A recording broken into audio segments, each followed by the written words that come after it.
요즘 우리나라 국민들은 아마 세계에서 다른 나라 국민들에 비해서 법 전문가가 되는 것 같습니다. 뉴스를 통해서 법에 대한 지식과 법에 대한 이야기들이 얼마나 많이 나오는지, 판사, 검사, 변호사처럼 법에 대한 상식이 얼마나 많아졌는지, 필요 이상으로 사실 평상시에는 몰라도 되는 그런 많은 지식과 정보를 제공받고 있는 안타까운 현실입니다. 우리가 이 재판을 하는 경우를 보면 이 법을 통해서, 재판을 통해서 어떠한 사건, 사고 혹은 어떠한 사항에 대해서 이것이 위법이냐 적법이냐 혹은 그 사람에게 죄가 있느냐 없느냐를 결정하고 판단할 때 가장 중요시 여기는 것 중에 하나가 바로 증거입니다. 그래서 재판할 때 보면 증거물을 채택하고 또 증인을 세우고 증언을 하는 일에 이 검사 측과 변호사 측이 민감하게 그 일을 가지고 서로 협의하고 이것을 증거로 받아달라고, 이것을 또 증거로 채택해달라고 하는 경우들을 볼 수 있죠. 왜냐하면 그것이 정확한 증거가 되면 재판의 결과가 분명해지기 때문이죠. 범죄 사실을 뒷받침할 수 있는 확실한 증거가 있거나 혹은 죄가 없다고 하는, 무죄라고 하는 분명한 증거를 댈 수 있는 증인이나 증언이 있으면 판사, 검사, 변호사 더 이상 할 이야기가 없습니다. 모든 사람이 보고 듣고 알 수 있는 그런 증거만 있다면 결과가 명백해지기 때문입니다. 오늘 우리는 그리스도인으로 우리가 하나님의 구원의 은혜 아래에 있고 우리가 하나님의 사랑을 받고 구원함 받은 하나님의 자녀라고 하는 사실을 가장 확실하게 확증해 주시는 증거가 오늘 우리 성도들에게 있습니다. 바로 이 증거를 붙잡고 이 증거를 가지고 살아갈 때 오늘 우리가 이 세상에서 그리스도인으로 바르고 온전하고 건강하게 승리할 수 있는 신앙생활을 할 수 있습니다. 그 증거가 뭡니까? 바로 십자가입니다. 오늘 사도 바울은 로마서 5장의 말씀을 통해서 바로 이 십자가가 하나님의 사랑의 확증이다, 확실한 증거라는 말이죠. 따라서 우리 모든 믿는 성도들은 이 십자가를 예수 그리스도의 사랑의 십자가, 하나님의 온 인류와 사장을 구원하시기 위한 하나님의 구원의 사랑의 증거로 우리가 믿고 마음에 새기고 살아갈 때 이 사랑의 십자가를 통해서 구원의 역사가 우리 가운데 임할 뿐만 아니라 구원받는 영혼들이 많아질 것이고 구원의 일들을 이루어가는 우리 모든 교회와 성도가 될 줄로 믿습니다. 여러분 가운데 이 사랑의 확증이 있게 되시기를 간절히 축원합니다. 십자가를 붙잡고 십자가를 바라볼 때마다, 십자가를 생각할 때마다 나를 향한 하나님의 사랑이 여러분 가운데 증거될 수 있도록 십자가를 사랑의 확증으로 믿고 살아가는 성도들이 되시기를 간절히 축원합니다. 그렇다면 이런 하나님의 무조건적인 용서와 하나님의 영원하시고 무한하신 사랑을 우리가 십자가를 통해서 받고 십자가를 통해서 누리고 있는데 과연 그렇다면 이 사랑의 확증으로서의 십자가가 우리에게 어떠한 증거를 보여주셨는가? 오늘 로마서 5장 말씀을 통해서 사도 바울이 고백하고 사도 바울이 증거하는 예수 그리스도의 십자가의 사랑의 확증에 대해서 생각해보고 은혜를 나누려고 합니다. 첫 번째로 십자가의 사랑은 예수 그리스도의 희생을 통해서 우리에게 확실한 증거로 보여주셨습니다. 오늘 본문 8절 말씀에 우리가 아직 죄인 되었을 때에 그리스도께서 우리를 위하여 죽으심으로 하나님께서 우리에 대한 자기의 사랑을 확증하셨느니라 이렇게 말씀하고 있습니다. 사랑은 말로 하는 것이 아닙니다. 사랑은 반드시 희생을 통해서 전달하게 되어 있습니다. 어떠한 사랑이라도 희생 없이는 사랑이 이루어질 수 없고 완성될 수 없습니다. 아주 가까운 혹은 단순한 사랑으로부터 시작해서 크고 위대한 사랑이 이르기까지 어떠한 사랑도 희생 없이는 시작될 수도 없고 완성될 수도 없습니다. 여러분, 흔히 사랑은 뭐라 그럽니까? 사랑은 주는 것이다, 그렇게 이야기하죠. 내 것을 주는 거예요. 마음도 주고 물질도 주고 또 내가 가진 것을 다 주고 싶은 것이 사랑하는 사람의 마음입니다. 준다고 하는 것은 더 이상 내 것이 아닙니다. 주고 나면 내 것이 아니에요.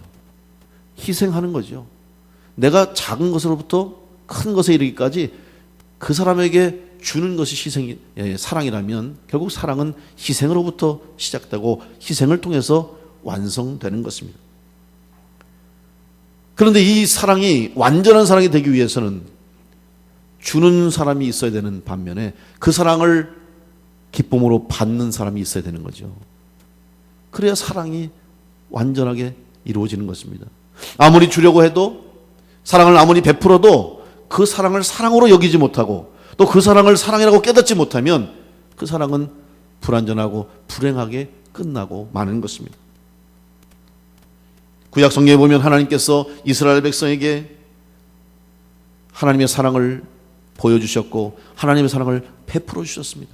특별히 이스라엘 백성들이 출애굽해서 광야에서 40년을 보내는 동안에 하나님이 얼마나 그들을 사랑하셨습니까? 그들이 배고파서 먹을 것이 없다고 그럴 때 만나와 메추라기를 보내주셨고, 마실 물이 없다고 원망하고 소리 지르면 샘을 터쳐주셨고, 추울 때는 밤에는 불기둥으로, 낮에 뜨거운 태양 아래 더울까봐 구름기둥으로 이스라엘 백성을 지켜주시고, 그들이 의복이 찢어지거나 신발이 헤어지지 않을 정도로 40년 광야 생활 동안 하나님께서 완전하게 이스라엘 백성들을 사랑하시고 지켜주셨음에도 불구하고 이스라엘 백성들은 하나님의 사랑을 인정하지 않고 문제 생길 때마다, 힘들 때마다 원망하고 하나님을 향해서 대적하고 모세 앞에 대적했던 모습들을 볼 수가 있습니다. 그래서 결국 완전한 사랑을 그들이 깨닫지 못했다는 것입니다. 결국 그때마다 하나님은 진노하시고 이스라엘 백성들에게 징계하심으로 그들을 낮추시고 겸손하게 하셔서 하나님의 사랑을 잠시나마 인정하고 깨닫게 하시는 은혜를 그들에게 베풀어 주신 것입니다. 오늘 이 세상에 사는 우리도 마찬가지입니다. 오늘 우리도 역시 다 누군가의 사랑을 받고 살아가는 존재가 바로 우리들입니다. 그걸 알 때 우리의 삶도 풍요로워지고 우리도 행복할 수 있어요. 오늘 여러분 혹시 삶 중에 마음의 불편함과 혹은 불평과 원망과 괴로움이 있습니까? 세상 사람들 내 마음 알아주는 사람은 하나도 없고 다 나를 미워하고 또 내 뜻을 알지도 못하고 정말 나를 사랑해주는 사람이 아무도 없다고 혹시 생각하는 분이 있습니까? 아닙니다. 여러분 오늘 여기까지 올 수 있는 것도, 지금까지 살아온 것도 누군가의 사랑이 있었기 때문에, 누군가의 희생이 있었기 때문에 여러분이 이 자리 여기까지 오게 된 줄 믿으시고 그 사랑을 잊지 않고 누군가의 희생을 잊지 않고 기억하는 성도들 되시기를 간절히 축원합니다. 더 나아가서 우리에게는 사람의 사랑은 한계가 있습니다. 인간의 사랑 언젠가는 끊어져요. 영원한 사랑은 없습니다. 그러나 세상 사람은 다 떠나고 세상 사랑은 변해도 하나님의 사랑, 예수님의 사랑은, 여러분을 향한 우리 주님의 사랑은 절대로 변하지 않음을 믿으시고 그 주님이 나를 사랑하고 계시고 그 하나님이 바로 나를 위해서 예수 그리스도 하나밖에 없는 독생자를 죽이시기까지 십자가에 달려 고통스럽게 돌아가게 하시면서까지 나를 사랑하신 그 사랑이 바로 나를 위한 사랑이라는 것을 믿으시고 여러분 그 하나님의 사랑에 감사하며 감격하며 살아갈 수 있는 성도들 되시기를 간절히 축원합니다. 이 사랑을 잊어버리고 산다면, 그 사랑을 깨닫지 못하면 우리는 믿음이 없는 사람이에요. 우리는 믿음을 고백할 수가 없습니다.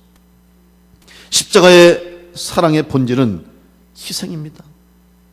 예수님께서 십자가에서 달려 죽으심으로, 보혈을 흘려주심으로, 그 주님의 고귀한 희생으로 오늘 내가 살고 있다는 사실을 우리가 한시라도 잊어서는 안 되는 것입니다. 주님은 그래서 우리의 죄의 값을 치루어 주신 것입니다. 우리가 우리의 죄를 사함받기 위해서는 우리가 거기에 달려 죽어야 되고, 우리가 이 십자가에서 고통을 당해야 되고, 우리가 죽어야 되는데, 주님께서 대신 희생 제물을 되어주시고 대신 희생해 주신 이 사실을 어떻게 잊을 수 있겠습니까?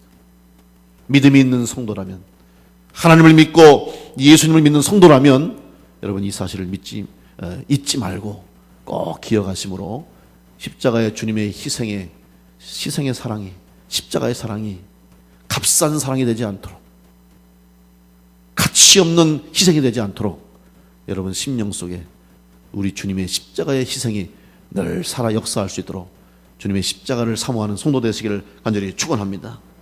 이제 우리는 더 이상 죄인의 삶을 사는 것이 아니요 죄의 자녀로 사는 것이 아니고 진노의 자녀가 아니라 의인이요 하나님의 자녀요 하나님의 사랑의 자녀가 되었음을 믿고 여러분 감사하시면서 십자가의 사랑의 확증을 가지고 승리하는 성도들 되시기를 간절히 축원합니다. 두 번째로 십자가를 통해서 우리에게 보여주신 예수 그리스도의 사랑은 용서하심을 통해서 확실한 증거를 보여주셨습니다. 오늘 본문 10절 말씀에 곧 우리가 원수 되었을 때에 그의 아들의 죽으심으로 말미암아 하나님과 화목하게 되었은즉 화목하게 된 자로서는 더욱 그의 살아나심으로 말미암아 구원을 받을 것이니라. 여러분 우리가 원수가 되었어요. 다시 말하면 우리는 원래 하나님과 원수의 관계였습니다. 성경에 보면 이 원수라는 말을 적이라고 표현하고 있습니다. 적. 여러분 적은 뭐예요? 적은 가까이 해서는 안 되고 심지어는 죽여야 될 관계가 될 수 있는 거예요. 피해를 끼치고 해를 입혀야 할 관계가 적이에요. 근데 우리가 하나님과 원래 관계가 원수 되었어요. 적이 됐어요. 적대시해야 할 관계였는데 예수님 때문에 이제 우리가 하나님과의 관계가 적대시하는 관계가 아니라 사랑의 관계로 용서해 주시는 그 사랑을 통하여서 우리가 이제는 사랑의 관계로 놀라운 큰 은혜를 얻게 된 줄로 믿습니다. 여러분 적에서 대적해야 할 상대가 이제는 사랑의 대상으로 바뀌어졌다고 하는 것은 이거는 엄청난 사건입니다. 바로 그 사건이 바로 십자가를 통해서 이루어졌다고 하는 것입니다. 그런데 이 십자가가 우리로 하여금 하나님과의 깨어진 관계를 회복시키는데 그 과정에 반드시 용서의 과정을 통과해야 한다는 거예요. 하나님께서는 우리의 죄를 용서해 주셨습니다. 여러분의 죄를 용서해 주신 줄로 믿으시기 바랍니다. 그런데 그 용서하셨다는 것을 어떻게 확증합니까? 용서는 일방적인 것이 아닙니다. 용서를 이야기함에 있어서 내가 아무리 상대방을 용서했다 할지라도 내가 용서했다고 해서 끝나는 것이 아닙니다. 상대방이 내 용서를 받아주고 특별히 나에게 피해를 입히고 나에게 해를 끼친 사람을 용서할 때는 내가 그 사람을 용서하는 마음을 가졌을 때에 이 사실을 상대방이 알고 자기도 자기의 잘못을 인정하고 자기의 죄를 회개하고 고백하고 그리고 용서를 빌음으로 말미암아 용서의 관계가 이제 회복이 되는 겁니다. 하나님께서 오늘 우리의 죄를 사해 주셨음에도 불구하고 우리가 그 하나님의 죄 사해 주심 십자가를 통해서 우리에게 용서해 주시는 그 사실을 내가 인정하고 믿고 감사합니다. 내 죄를 사해 주셔서 감사합니다. 제가 죄인입니다. 제 죄를 인정하겠습니다 하고 우리가 회개하고 하나님 앞에 무릎 꿇고 내 죄를 인정하지 않고서는 하나님과의 관계가 회복될 수가 없는 것입니다. 그래서 반드시 구원을 얻고 구원을 이루기 위해서는 회개의 과정. 그래서 존 웨슬리 목사님은 감리교 신학에서 구원론을 설명하면서 있어서 회개는 종교의 현관이라고 이야기했듯이 구원을 얻는 구원의 문, 구원을 출발하는 현관문을 열듯이 제일 처음 우리 성도들에게 있어야 할 신앙 고백이 뭐냐? 회개라는 거예요. 내 죄를 인정하고 내 죄를 고백하고 회개하지 않고서는 구원의 문을 열 수가 없음을 믿으시고 여러분 하나님께서 우리에게 용서의 십자가를 보여주시고 용서의 길을 주셨을 때 여러분 그거를 믿으시고 받으시고 인정하시면서 회개하는 성도가 되어서 용서하시는 사랑의 확증의 십자가를 소유하게 되시기를 간절히 축원합니다. 이 십자가는 지금은 우리가 용서의 십자가요, 사랑의 십자가로 보고 있지만 이 십자가는 무엇입니까? 사형틀입니다. 예수님 당시에 이 십자가는 아주 흉악범들에게, 가장 큰 죄를 지은 사람들에게 행해졌던 사형 집행틀이었습니다. 이 십자가에서 달려 사형을 집행당하는 사람은 가장 고통스럽게 자기의 생을 마감해야 됩니다. 그것이 이 십자가의 목적이었어요. 우리가 지금 흔히 예수님의 십자가를 형상화할 때 보면 예수님이 손과 발에 못을 박혀 있고 거기에 달려있는 모습 보는데, 사실 그것은 형상화한 것이 실제의 사형 집행에 있어서는 그냥 여기에 못을 박을 수가 없다고 합니다. 그 당시의 자료들이나 또 고고학적 또 유물을 발견하고 학계에서 보면 십자가의 형을 할 때는 이 십자가로 사람 이 팔목을 다 밧줄로 묶어서 고정시키고 손을 뒤로 꺾어서 그 다음에 십자가의 못을 박습니다. 그래야 그 사람의 몸이 무게 때문에, 몸무게 때문에 처지지 않는 거예요. 여러분 생각해 보세요. 여기 못 박아놨는데 우리 체중 때문에 이게 힘이 내려 쏠리면 그 못으로 유지할 수가 없어요. 다 찢겨져 나가는 거예요. 그래서 손과 발을 고정시키고 거기에 대못을 박고, 그리고 그곳에서 서서히 고통 가운데 죽을 때까지 긴 시간 동안에 가장 고통을 느끼게 하는 형이 바로 십자가였어요. 여러분, 이렇게 잔인하고 이렇게 고통스러웠던 이 십자가가 이제 우리에게는 사랑의 상징으로, 구원의 상징으로, 은혜의 상징으로, 축복의 상징으로 변할 수 있는 것이 무엇입니까? 바로 하나님의 용서하심에 우리의 죄를 대속하시기 위한 예수 그리스도를 마지막 희생제물로 보내주셨기 때문에 우리가 그 십자가가 이제는 변화돼서 우리에게 구원의 상징으로, 은혜와 사랑의 상징, 용서의 상징으로 우리에게 보여지고 있는 것입니다. 이 십자가의 사랑이 바로 오늘 우리에게도 동일하게 전해졌음을 믿으시고 십자가를 통해서 하나님 앞에 죄의 용서함을 받고 또 인간관계 속에서도 여러분 용서의 관계가 회복될 수 있도록 서로 용서할 때 용서를 받아들이고, 아무리 용서하고 싶어도 그 용서를 받지도 않고 자기가 잘못한 것도 인정하지 않으면 용서가 이루어질 수가 없는 거예요. 일방적인 용서가 될 수 없어요. 오늘 다시 한번 여러분, 우리 주님이 주신 용서의 십자가를 통해서 사랑의 확증을 깨닫게 되는 은혜가 있게 되시기를 간절히 축원합니다. 마지막 세 번째로 십자가의 사랑의 확증은 십자가를 통해서 예수님께서 우리의 삶에 기쁨을, 즐거움을 다시 확실하게 보여주셨습니다. 로마서 8장 35절에서 37절 말씀에 누가 우리를 그리스도의 사랑에서 끊으리요? 환난이나 곤고나 박해나 기근이나 적신이나 위험이나 칼이랴. 기록된 바 우리가 종일 주를 위하여 죽임을 당하게 되며 도살당할 양같이 여김을 받았나이다 함과 같으니라. 그러나 이 모든 일에 우리를 사랑하시는 이로 말미암아 우리가 넉넉히 이기느니라. 여러분, 어느 누구도 그 어떤 것도 우리를 향하신 하나님의 사랑, 십자가를 통해서 우리에게 주시는 하나님의 사랑의 관계를 끊을 것이 없는 줄로 믿고 십자가의 사랑으로 말미암아 감사와 기쁨이 회복되시기를 간절히 축원합니다. 성도의 즐거움은 세상에서 얻는 즐거움이 아닙니다. 이 땅의 즐거움은 잠시뿐입니다. 영원하지 않습니다. 그러나 하나님이 주시는 기쁨은 영원합니다.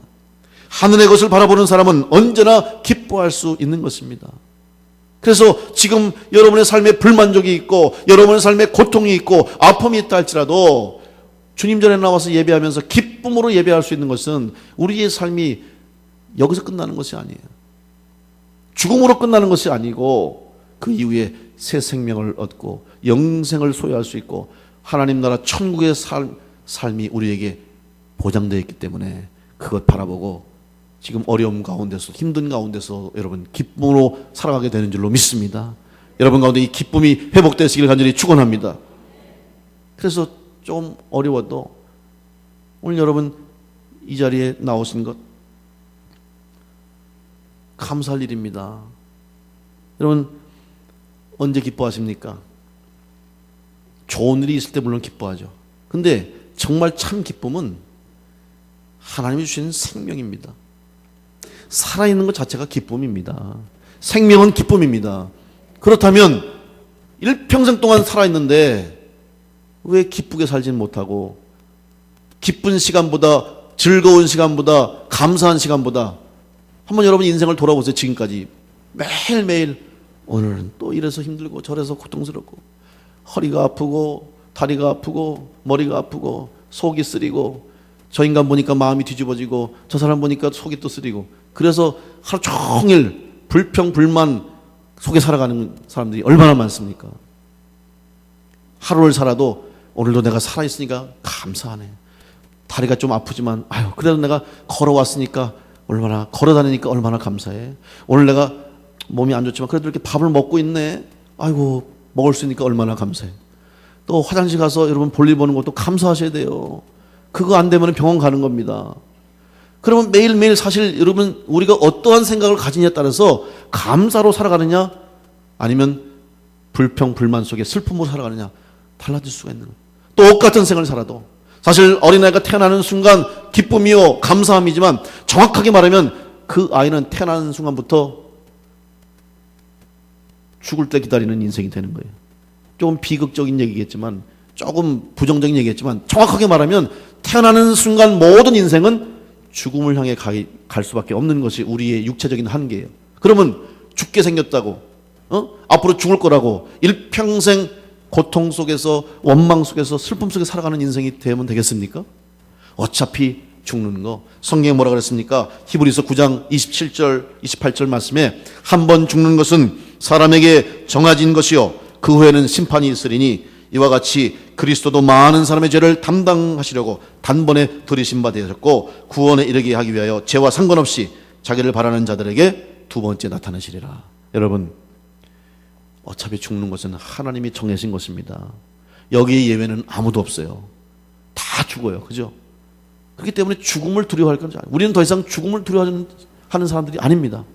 우리는 죽음을 두려워할 것이 아니라 죽음 이후에 죽음으로 끝나는 것을 두려워하고 죽음으로 멸망받는 것을 두려워하고 오히려 죽음 이후에 영생 얻고 새 생명 얻고 천국 백성이 된 것을 생각하며 기쁨으로 감사함으로 살아가는 인생이 되어야 할 줄로 믿습니다. 그런 삶을 사는 사람이 십자가의 사랑의 확증을 가지고 살아가는 성도인 줄로 믿습니다. 이제부터 여러분 십자가 이 사랑의 확증이 바로 나에게 새 생명을 주시고 구원의 은혜를 주시고 천국의 소망을 주신 하나님의 사랑임을 깨닫고 매일매일 감사하면서 기쁨으로 즐거워함으로 살아갈 수 있는 믿음의 성도들 되시기를 간절히 축원합니다. 어려운 일이 있어도 힘든 일이 있어도 하나님께 맡기고 기도하시고 그러나 그 속에서도 오늘 내가 살아있음을 감사하시고 오늘 내가 영적으로 깨어있음을 감사하시고 내가 오늘 하나님의 자녀로 살아있는 존재가 되었음을 감사하시고 살아있는 동안 기쁨으로 생명을 누리시기를 간절히 축원합니다. 고린도후서 4장 10절 11절 말씀 우리가 항상 예수의 죽음을 몸에 짊어지면 예수의 생명이 또한 우리 몸에 나타나게 하려 함이라. 우리 살아있는 자가 항상 예수를 위하여 죽음에 넘겨지면 예수의 생명이 또한 우리 죽을 육체에 나타나게 하려 함이라. 이 말씀을 기억하시면서 여러분 예수 그리스도의 십자가가 나를 위한 하나님의 사랑의 확증임을 믿으시고 나를 위해 희생하신 주님에 대해 감사하고 하나님의 은혜에 감사하시고 또 나에게 주시는 그 사랑을 기억하면서 여러분 용서의 은혜를 얻고 하나님과의 관계가 회복되고 또한 이 사랑을 통해서 우리에게 주시는 생명을 통해 주시는 이 기쁨이 있음을 믿고 감사하심으로 기뻐함으로 살아감으로 이 사랑의 십자가가 또 많은 사람들에게 전해질 수 있도록 십자가의 전달자가 되시고 십자가의 복음의 증인이 되시고 십자가의 복음을 증언할 수 있는 우리 모든 복된 성도들 다 되시기를 주님의 이름으로 축원합니다.